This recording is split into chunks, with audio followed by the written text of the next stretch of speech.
Bismillahirrahmanirrahim. Assalamualaikum warahmatullahi wabarakatuh. Waalaikumsalam. Alhamdulillah, pada sore hari ini insya Allah kita akan membahas seputar tentang kekerasan seksual terhadap perempuan dan anak. Pada kesempatan ini kita akan membahas mengenai sejauh mana keberlakuan Undang-Undang Nomor 12 Tahun 2002 tentang tindak pidana kekerasan seksual dalam melindungi perempuan dan anak. Dan pada hari ini telah hadir dua narasumber. Di samping kanan saya ada Kak Muksid Hanafi selaku Direktur dari Lembaga Pendampingan Perempuan dan Anak, dan di sebelahnya ada Kak Putri Amalia selaku Sekretaris dari Lembaga Perlindungan Pendampingan Perempuan dan Anak.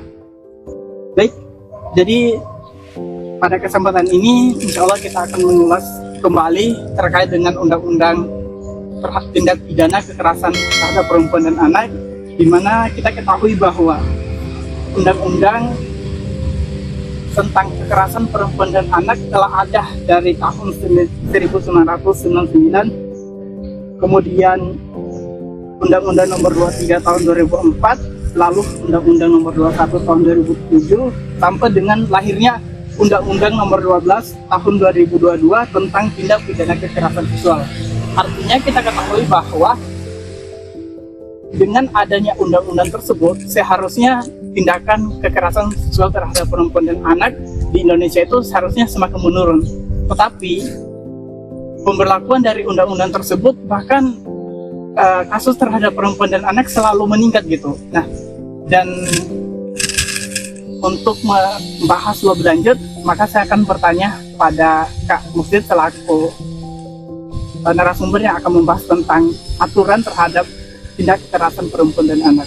Nah, menurut dari Kak Muksid sendiri, apakah dengan adanya undang-undang tersebut, kemudian sampai lahirnya Undang-Undang Nomor 12 Tahun 2022, seharusnya pemberlakuan dari kasus terhadap perempuan dan anak harusnya semakin menurun, tapi ini malah sebaliknya semakin bertambah. Apakah ini yang menyebabkan lemahnya terhadap aturan atau lemahnya terhadap penegakan hukumnya? Gimana dari tanggapan kamu? Baik, terima kasih sebelumnya dengan Mas Rijal ya sebagai moderator pada hari ini.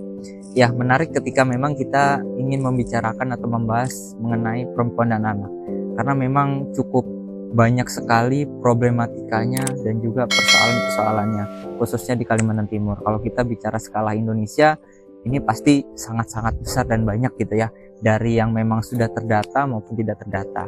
Kemudian tadi Mas Rijal menanyakan bagaimana pandangan saya mengenai peraturan-peraturan yang ada ini sebelum adanya Undang-Undang Nomor 2 2022 ya tentang tindak pidana kekerasan seksual gitu ya.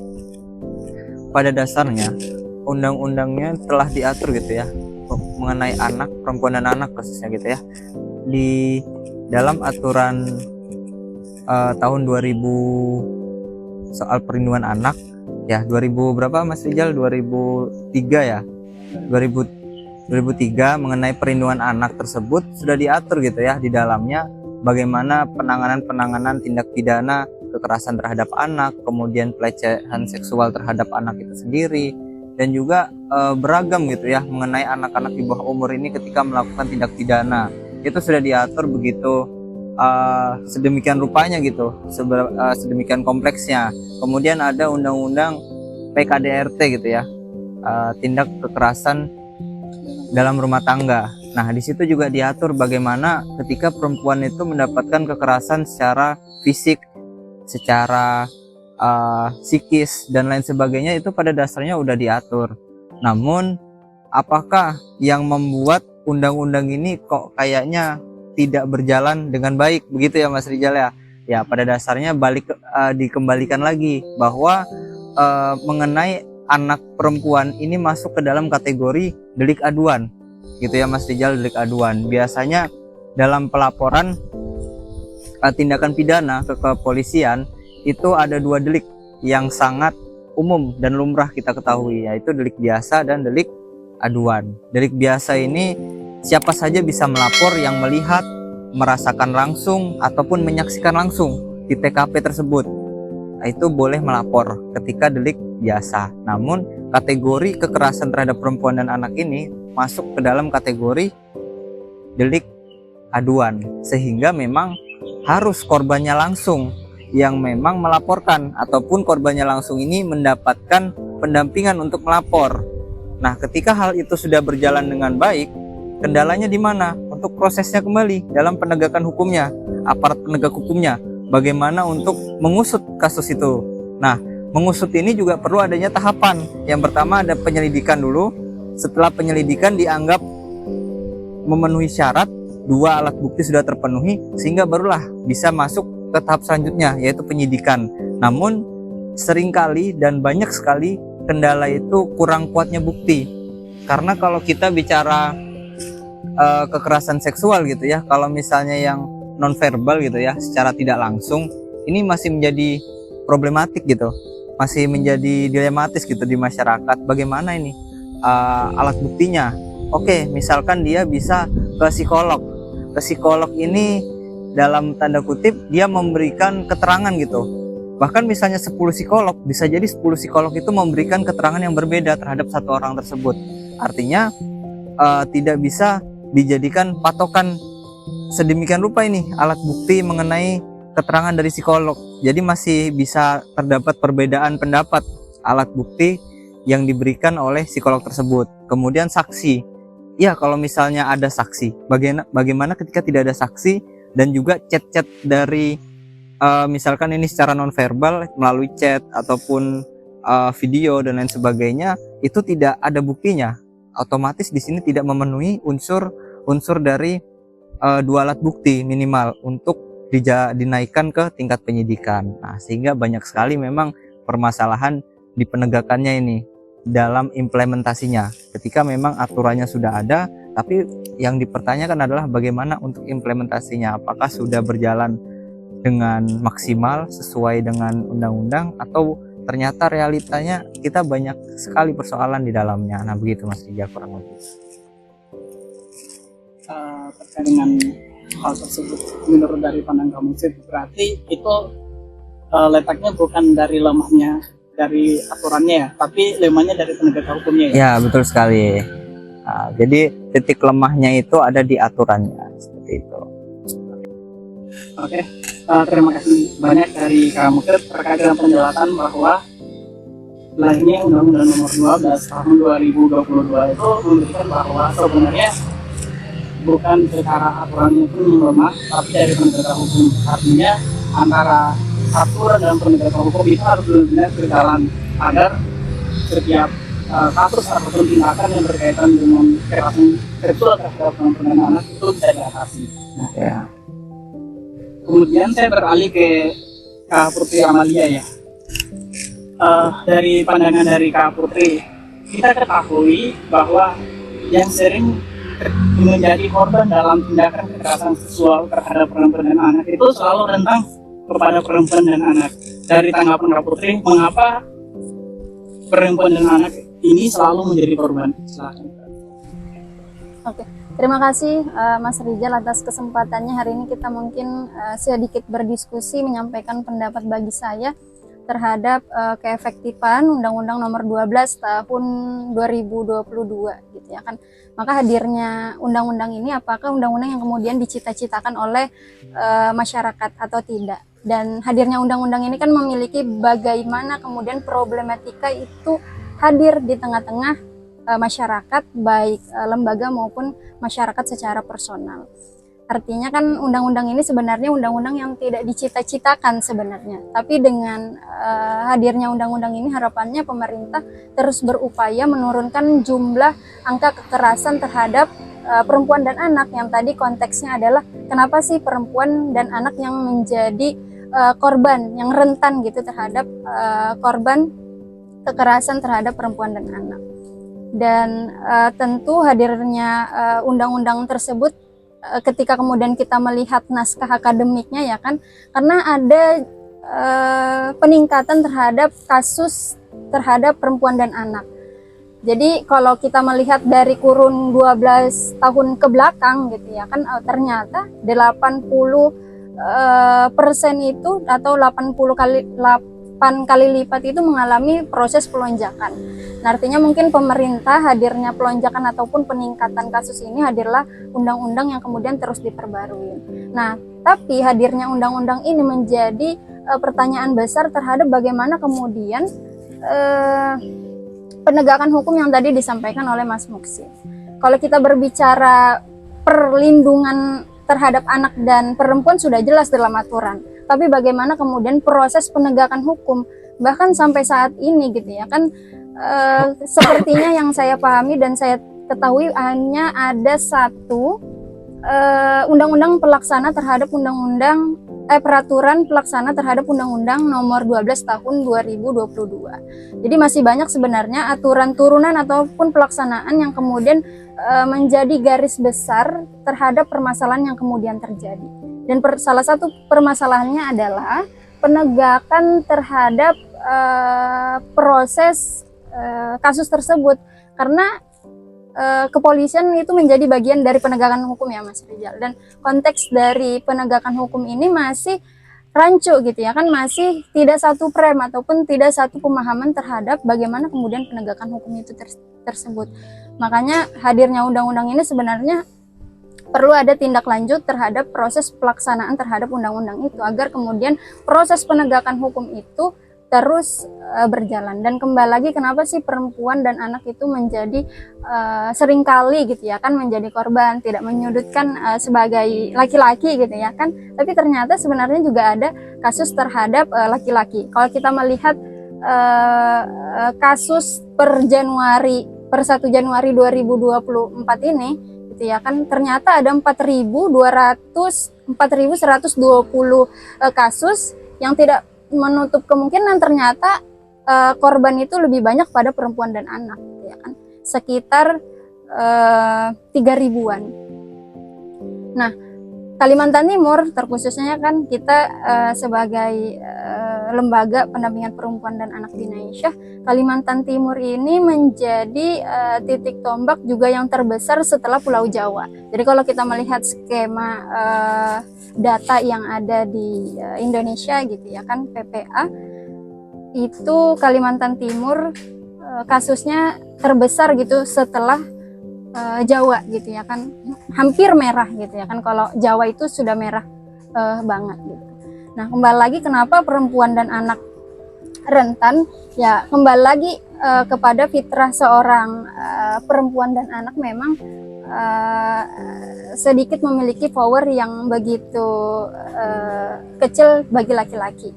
Dan konteks kekerasan ini kan tidak hanya pada sektor privat tapi juga publik, tidak hanya sektor publik tapi juga privat, entah konteks lingkup keluarga atau organisasi di kampus dan lain sebagainya. Dan konteks kemudian pelaku terhadap kekerasan ini kan banyak simbol-simbol yang kemudian hadir terhadap pelecehan terhadap perempuan maupun anak gitu ya kan. Entah misalnya konteks salah satu contohnya adalah terhadap pelecehan terhadap misalnya wanita yang berhijab gitu ya kan. Kemarin sempat ada viral salah satu pejabat negara yang kemudian berstatement terhadap penggunaan hijab bagi seorang perempuan. Nah, itu bisa dikategorikan sebagai pelecehan verbal gitu ya kan. Dan kenapa sih juga perempuan itu menjadi titik tombak terhadap pelecehan seksual, ya kembali lagi kepada fitrah seorang perempuan yang memang lemah dalam berbagai hal. Dan laki-laki juga harapannya gitu ya kan, hadirnya undang-undang ini pemerintah juga mengikut sertakan kepada banyak masyarakat terhadap ternyata undang-undang ini kayak gini. Apakah banyaknya kasus tersebut karena masyarakat tidak mengetahui aturan tersebut? Mungkin itu dulu Mas Rizal terkait pendapat saya. Oke, baik. Terima kasih ya penjelasan dari Kak Putri. Jadi ada yang buat saya tertarik untuk bertanya ke Kak Putri ini. Nah, tadi kita udah mendengarkan bahwa mengapa perempuan itu selalu menjadi rentang untuk selalu menjadi korban gitu. Salah satunya kan kita mengetahui bahwa bahwasanya berdasarkan dari Alkitab, Al-Quran menjelaskan bahwa perempuan itu lahir dari tulang rusuk pria. Artinya derajat dari seorang perempuan itu dibawa dari seorang laki-laki. Nah, terkait dengan hal tersebut, bagaimana dari tanggapan dari Kak Putri terkait dengan perempuan? Apakah perempuan bisa selalu dikatakan sebagai korban karena derajatnya lebih rendah daripada laki-laki, atau bagaimana Kak dari tanggapannya? Ya, menjawab ya terkait hal itu. Ya sebenarnya konteksnya kalau misalnya dalam Islam kan perempuan itu sangat dimuliakan ya. Dan kalau Mas Rizal tahu juga bahwa sebenarnya tugas wanita itu cuma dua hal. Yang pertama adalah mengandung, lalu yang kedua 2 tahun menyusui anaknya kayak gitu ya kan. Jadi semua misalnya pekerjaan dan lain sebagainya itu adalah tugas laki-laki. Makanya kalau kita berbicara waris yang paling banyak siapa? Laki-laki dong, laki-laki gitu ya kan. Karena 1:2. Jadi sebenarnya Islam sudah memuliakan. Makanya konteks Islam kontemporer saat ini adalah perempuan itu kerja kayak gitu ya kan. Makanya banyak kasus-kasus yang kemudian terjadi di lintas di lintas pekerjaan terhadap perempuan, bahkan mungkin antara bos dan karyawannya atau hal-hal yang lain sebagainya. Dan itulah kenapa tugas dan fungsi ketika kemudian berjalan dengan baik, sebenarnya permasalahan-permasalahan itu tidak akan ada gitu. Tapi kalau selama kita masih membutuhkan satu sama lain antara laki-laki dan perempuan, terus juga masih sosialnya masih akan terus ada gitu ya kan, bersosialisasi, permasalahan itu akan terus ada. Dan salah satu konsep ataupun salah satu hal yang mendasar kenapa sih selalu terjadi kekerasan terhadap perempuan dan anak itu kan sebenarnya kita tidak bisa hindarin ya, karena namanya manusia, kita nggak bisa tahu bagaimana kemudian kita bisa menahan hawa nafsu seseorang, apalagi seorang laki-laki gitu ya kan. Ketika kemudian melihat perempuan di jalan aja ada konteks misalnya siul-siulan atau assalamualaikum ukhti misalnya yang kayak gitu ya kan. Banyak hal-hal yang menjadi kerentanan. Bahkan ketika kemudian kita pun sebagai perempuan sudah menggunakan identitas kita, misalnya menggunakan hijab gitu ya kan, masih ada hal-hal yang kemudian terjadi gitu ya kan. Dan itu lagi kita tidak bisa mencegah bagaimana kemudian seseorang itu bisa berbuat kesalahan. Cuman 2 orang yang kemudian tidak bisa kita persalahkan adalah orang yang tidur dan orang yang nggak tahu gitu ya kan. Jadi kalau misalnya tadi dikatakan Mas Rizal perempuan sebagai tulang rusuk ya emang demikian fitrahnya kayak gitu. Dan memang laki-laki harus melindungi perempuan, tapi sayangnya dalam konteks dewasa saat ini gitu ya kan, kembali lagi fitrah itu tidak berjalan dengan baik perempuan dan laki-laki gitu ya kan. Mungkin karena pergaulan ataupun lingkungan dan lain sebagainya yang mengacu permasalahan terhadap perempuan. Karena kalau konteks permasalahan kekerasan seksual itu yang sangat terlihat adalah perempuan gitu ya kan. Bekasnya itu akan ada di perempuan. Kalau laki-laki nggak bakal terlihat gitu ya kan, tapi perempuan akan terlihat. Makanya kita sebagai perempuan gitu ya kan, bagaimana kemudian kita bisa menjaga diri ataupun marwah kita sebaik mungkin gitu. Begitu Mas Rizal. Benar ya Kak. Jadi saya tuh memandang bahwasannya di zaman sekarang itu antara laki-laki dan perempuan itu kurang lebih sama. Hanya mungkin kalau berdasarkan dari agama kita mungkin ada batasan. Tapi kalau kita lihat dari instansi pekerjaan itu memang benar-benar udah tidak ada batasan. Bahkan seorang perempuan dalam satu instansi dia bisa menjabat sebagai ketua misalkan, atau laki-laki bisa menjadi sekretaris. Itu kan bukan satu hal yang baru, nggak boleh dilakukan.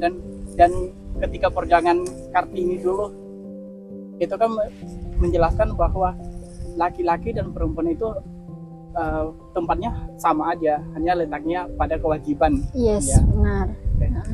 Oke. Saya beralih ke Kamuksit. Baik, dari pandangan Kamuksit, bahwa kita ketahui bahwa baru-baru ini terjadi kasus di Kutai Timur ya, di mana terjadi pelecehan seksual yang dilakukan oleh keluarga sendiri. Nah, terkait dengan hal tersebut, implementasi dari Undang-Undang Nomor 12 Tahun 2022 tentang tindak pidana kekerasan seksual menurut dari pandangan Kamuksit seperti apa? Oke, terima kasih tadi dari pertanyaannya Mas Rijal. Memang menarik gitu kan ketika kita membahas mengenai kasus soal perempuan dan anak ini. Ya, dari undang-undang sebelumnya pun tadi sudah ada sedikit banyaknya juga dibahas, memang sudah ada. Namun dari hadirnya Undang-Undang Nomor 12 Tahun 2022 ini diharapkan mampu lebih mengatasi gitu kan kasus-kasus perempuan dan anak, dari penelantarannya, kemudian dari perdagangan orang dan lain sebagainya. Kemudian tadi juga sudah banyak disampaikan oleh Kak Putri bahwa kita tidak bisa mengontrol seseorang itu ya, hawa nafsu seseorang, dan kita tidak bisa mengendalikan seseorang tersebut apa maunya, apa yang diinginkannya, kemudian motif-motifnya gitu kan, karena setiap tindak kejahatan atau tindak pidana itu pasti memiliki sebuah motif. Jadi jangan langsung kita menjustifikasi bahwa orang itu bersalah padahal kita tidak tahu motifnya. Contoh misalnya kasus pencurian. Kalau kita melihat dari kasus pencurian itu ada seseorang yang ternyata dia belum makan sama sekali dan dia hanya mencuri sebuah roti gitu, hanya untuk makan, tapi dipidana dengan 5 tahun penjara. Kira-kira adil nggak gitu kan? Nah, itu yang menjadi permasalahan. Sehingga kita kembali lagi kepada kasus perempuan dan anak, kita harus melihat apa motif-motifnya orang itu melakukan tindak kejahatan. Nah, apakah faktor dari keluarga atau faktor dari psikologisnya sendiri terganggu, atau ada tekanan yang lain nih yang mengakibatkan dia itu melakukan tindak kejahatan tersebut. Nah, sehingga memang harus dipastikan lebih dalam. Kemudian tadi dari kasus yang ada di Kutai Timur, dari kasus yang ada di Kutai Timur ini sudah dipastikan apakah sudah pengenaannya Undang-Undang 12 2022 atau justru pengenaannya masih undang-undang yang lama, perlindungan anak, HAM, atau kekerasan dalam rumah tangga nih Mas Rijal? Jadi kasus yang ada di Kutai Timur itu terjadi karena pelaku itu dari keluarga sendiri gitu. Nah, kemudian kita kaitkan dengan Undang-Undang Nomor 12 Tahun 2002 tentang pidana kekerasan seksual, seperti itu Pak. Oh gitu ya. Jadi artinya di sini belum bisa dipastikan nih untuk pengenaan pasalnya, apakah dari Undang-Undang 12 2022 atau undang-undang yang lain di dalam tuntutannya gitu ya, atau diduganya. Nah, sehingga memang kalau kita kaitkan ya seharusnya memang sudah dapat digunakan. Namun pada realitanya penegak hukum masih menggunakan pasal yang lama karena memang sudah dipastikan pasal itu yang dikenakan. Nah, seperti itu. Sehingga memang untuk aturan dan undang-undang sendiri di Kalimantan Timur ini bisa terbilang sejauh ini ya yang mencari datanya itu belum ada. Nah, sehingga bisa jadi karena memang untuk unsur-unsur pidananya belum terpenuhi. Kemudian di sini yang menjadi yang bisa kita bahas lebih dalam mengenai terjadinya yang melakukan tersebut adalah dari keluarga, gitu, keluarga sendiri. Yang dimana keluarga ini tempat untuk pulang, tempat untuk berlindung, ya bahasanya gitu ya, tempat untuk berteduh dan paling aman dan nyaman. Tapi justru menjadi sebuah momok yang menakutkan buat sebagian orang yang memang memiliki keluarga yang tidak baik-baik saja, entah faktornya apapun itu gitu kan. Dari data yang saya dapat dari Dinas Kependudukan, Pemberdayaan Perempuan dan Perlindungan Anak Kalimantan Timur, beragam yang melatar belakangi banyaknya persoalan perempuan dan anak. Salah satunya tingkat pertumbuhan penduduk yang begitu tinggi, tetapi tidak ada kontrol yang ketat dari pemerintah mengenai hal-hal tersebut. Sehingga disitulah baik entah sebelum pra nikah ataupun setelah nikah mungkin tidak adanya apa ya bahasanya, mungkin ilmu atau pembekalan yang sehingga bisa membangun sebuah rumah tangga yang utuh gitu ya. Memang bisa dikatakan juga banyak gitu ya ujian dalam rumah tangga baik sebelum ataupun sesudah. Banyak sekali orang mengatakan bahwa memang banyak sekali gitu kan ujian dan cobaannya. Memang tidak bisa dipungkiri, kembali lagi kepada individunya gitu kan. Walaupun sudah dibekali sebegitu banyak, tapi ketika memang dia tidak sanggup untuk menghadapi sebuah persoalan, ya maka akan ini juga gitu kan, akan tumbang juga gitulah bahasanya. Sehingga memang pemerintah di sini sudah berupaya juga dari hadirnya undang-undang ini untuk mengatasi, menangani, dan juga bagaimana cara memulihkan dari individu tersebut sehingga bisa kembali lagi tuh psikologisnya. Ya, mungkin seperti itu. Yang saya tangkap dari penjelasan dari kamu sih, bahwasannya tentunya ada sebab akibat. Suatu perbuatan itu dilakukan karena ada yang menyebabkan sehingga dia harus melakukan tindakan tersebut. Kemudian akibat yang diakibatkan dari perbuatan tersebut. Nah, lalu terkait dengan Undang-Undang Nomor 12 Tahun 2022 tentang tindak pidana kekerasan seksual, itu pada nyatanya mungkin di Samarinda atau di daerah-daerah Kalimantan Timur itu udah dijalankan. Namun di mana-mana letaknya pasti terkait dengan penegakan hukumnya. Ya, betul Dan sekali. kalau misalkan penegakan hukumnya itu dijalankan dengan baik, mungkin tindak kekerasan seksual terhadap perempuan dan anak ini akan menurun. Tapi karena implementasi dari undang-undangnya, kemudian penegakan hukumnya yang kurang, sehingga tindak kekerasan seksual terhadap perempuan dan anak ini selalu meningkat. Dan harapannya ke depannya itu kita sebagai masyarakat ataupun sebagai lembaga yang menaungi tentang perlindungan perempuan dan anak, harusnya kita mampu memberikan edukasi atau informasi-informasi kepada seluruh masyarakat agar sama-sama menjaga dan menegakkan aturan terhadap perempuan dan anak. Dan terakhir sebagai penutup, saya minta closing statement dari Kak Putri Amalia. Silakan Kak. Terkait diskusi kita terhadap Undang-Undang Nomor 12 Tahun 2022, sebenarnya baru beberapa hari kemarin PPA Indonesia gitu ya kan mengadakan pertemuan sebagai konsep bagaimana kemudian implementasian sebenarnya terhadap undang-undang tersebut. Semoga terus berupaya untuk menurunkan tingkat jumlah kasus kekerasan terhadap perempuan dan anak. Kembali lagi, banyaknya jumlah kasus ataupun data itu tidak menutup kemungkinan masih banyak orang yang tidak melaporkan kayak gitu. Bayangkan kalau misalnya semua orang melaporkan. Per 1 Januari mungkin nggak hanya 4.000, mungkin 2 kali lipat. Dan hadirnya pertemuan itu semoga pemerintah gitu ya kan berupaya untuk terus meningkatkan bagaimana kemudian penanganan, perlindungan, bahkan pemulihan terhadap korban gitu ya, korban-korban terhadap perempuan dan anak. Dan salah satunya adalah mengkampanyekan door to speak up terhadap korban gitu ya kan. Sama kembali lagi sebagai lembaga ataupun masyarakat berupaya untuk mengedukasi masyarakat terhadap perlindungan ataupun terhadap kasus-kasus atau permasalahan yang kemudian terjadi. Mungkin kenapa permasalahan terus meningkat karena masyarakat tidak tahu gitu ya kan, karena ketidaktahuan masyarakat terhadap aturan tersebut. Kan, dan itu mungkin salah satunya adalah tugas dari DPR gitu ya kan sebagai Dewan Perwakilan Rakyat untuk mensosialisasikan undang-undang yang kemudian dibuat. Jangan sampai undang-undang yang dibuat itu tidak disosialisasikan kepada banyak masyarakat. Dan tentu pemerintah saat ini juga berupaya terhadap daerah-daerah gitu ya kan, dinas-dinas terkait untuk bagaimana kemudian memberikan ruang aman terhadap korban pelecehan seksual. Dan semoga hadirnya undang-undang ini gitu ya kan sudah 2 tahun, tapi secara penegakan itu kan agak kurang ya, sudah kita bahas ya. Kita sama-sama sepakat bahwa penegakan masih kurang. Karena apa? Karena itu tadi, karena pelaksanaan terhadap undang-undang tersebut itu tidak ada satu, tapi mungkin itu hanya aturan bagaimana kemudian pendidikan terhadap penegak hukum dan lain sebagainya. Mungkin perlu adanya aturan pelaksana yang lainnya yang lebih efektif terhadap penanganan proses kekerasan seksual. Dan kembali lagi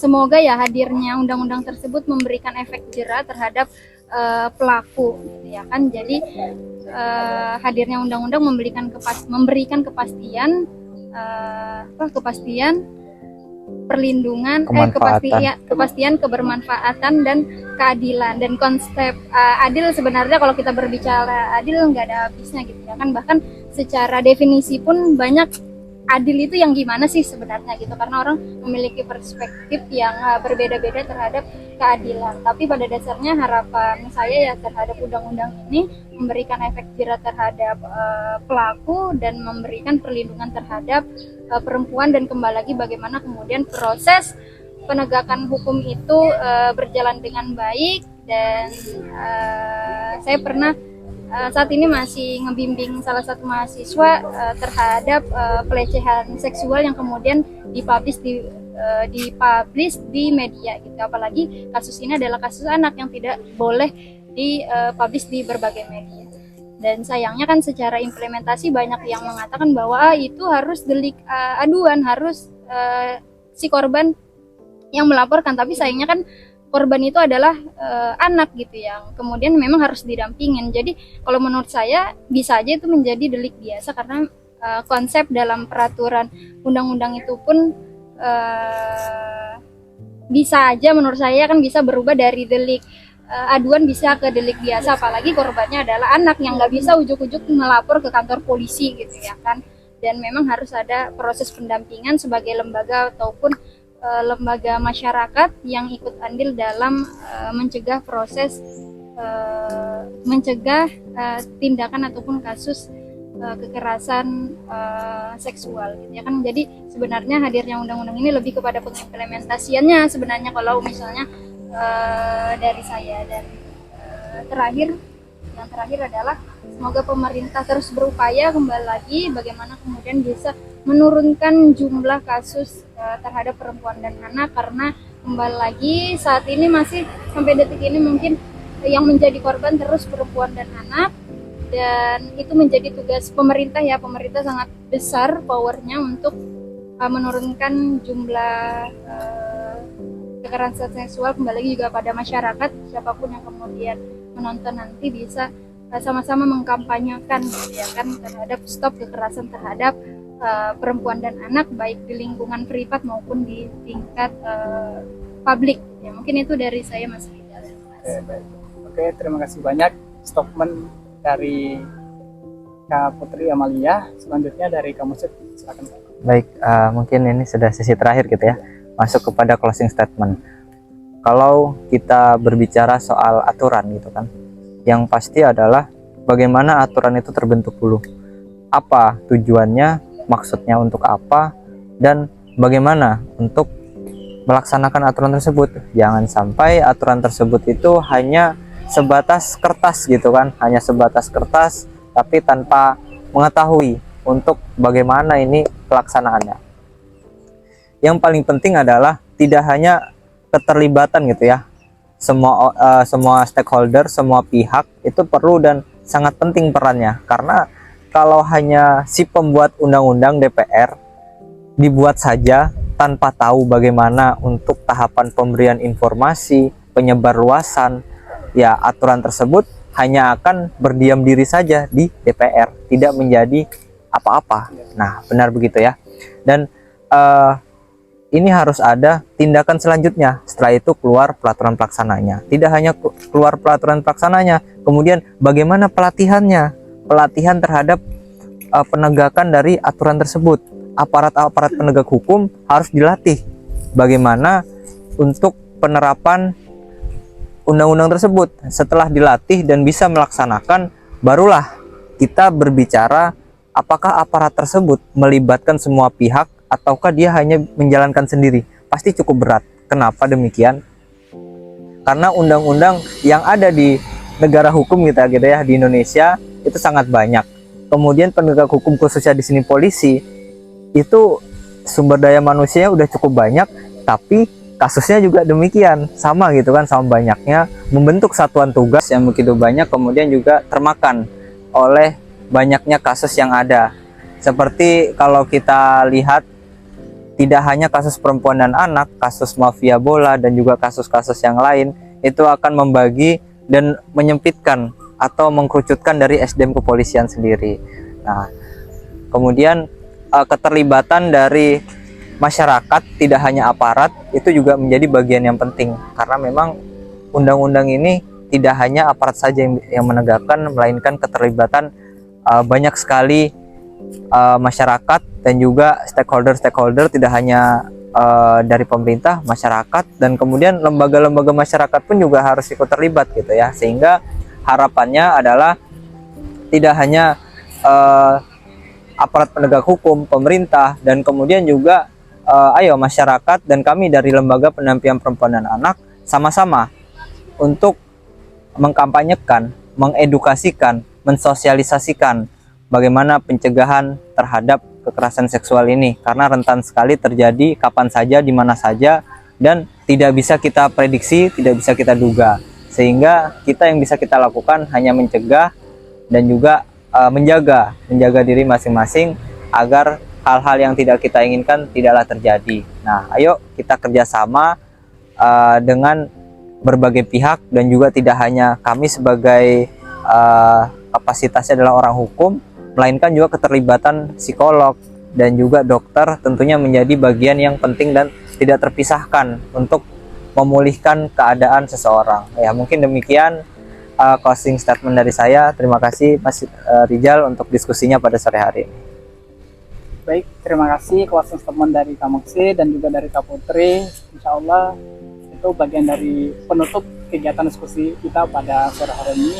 Semoga diskusi-diskusi kita pada sore hari ini bisa bernilai manfaat buat masyarakat, tentunya terkhususnya untuk masyarakat Kota Samarinda. Marilah kita bersama-sama mengambil andil dalam penegakan hukum terhadap melindungi kekerasan perempuan dan anak, sehingga ketika kita sepenuhnya menyerahkan ke penegak hukum, belum tentu penegak hukum itu menjalankannya dengan baik. Maka kita sama-sama harus mengawalnya dengan baik agar penegakan hukum itu bisa berjalan dengan efektif. Oleh karena itu, sekian diskusi kita pada sore hari ini. Semoga apa yang kita diskusikan juga bernilai ibadah buat kita tentunya, dan buat teman-teman yang lain. Saya akhiri, Donallahu wa yakum ajmain. Assalamualaikum warahmatullahi wabarakatuh. Waalaikumsalam warahmatullahi wabarakatuh.